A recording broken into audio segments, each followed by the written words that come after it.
Hi, welcome to the Brantz video tutorials.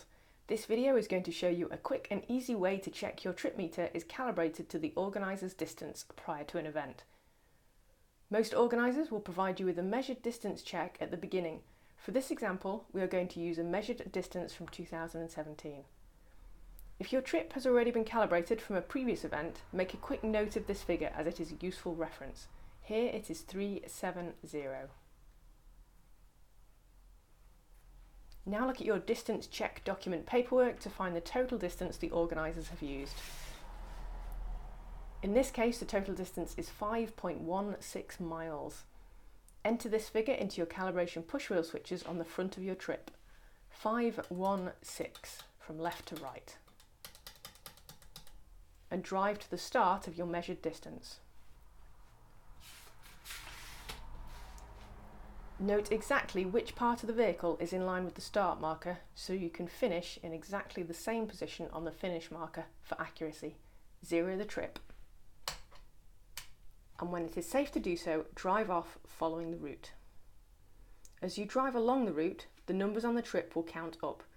Don't worry at this stage if they don't match the distances shown in these two columns.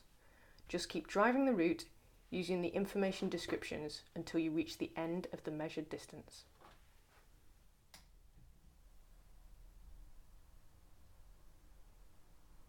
Stop the vehicle in line with the finished distance marker.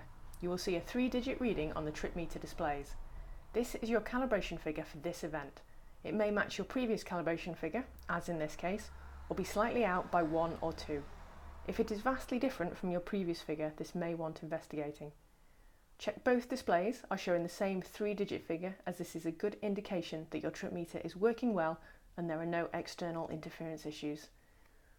Enter the new 3-digit figure into the calibration push wheel switches on the front of the trip meter. 370. Your trip meter is now calibrated for this event. Don't forget that if you have 2 sensors fitted, to check the calibration figure for each sensor type. To double check, we advise redriving the distance to ensure you get exactly 5.16 miles. If you do not get exactly 5.16 miles, minor adjustments can be done as follows. If the distance reading is too high, i.e. 5.18, increase the calibration figure by 1 or 2, i.e. 371. If the distance reading is too low, i.e. 5.14, decrease the calibration figure, again by 1 or 2, i.e. 369, then redrive to check.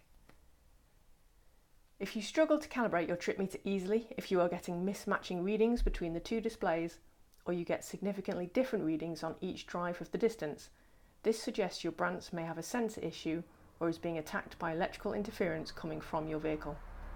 Please refer to our troubleshooting documentation for further information on how to resolve this issue, or give us a ring. Our contact details will be shown at the end of the video. I hope you found this tutorial useful. If there are any other videos you would like to see, please let us know. All Brantz Tripmeters, retro trips and accessories are available from one of our distributors or direct from us at www.brantz.co.uk.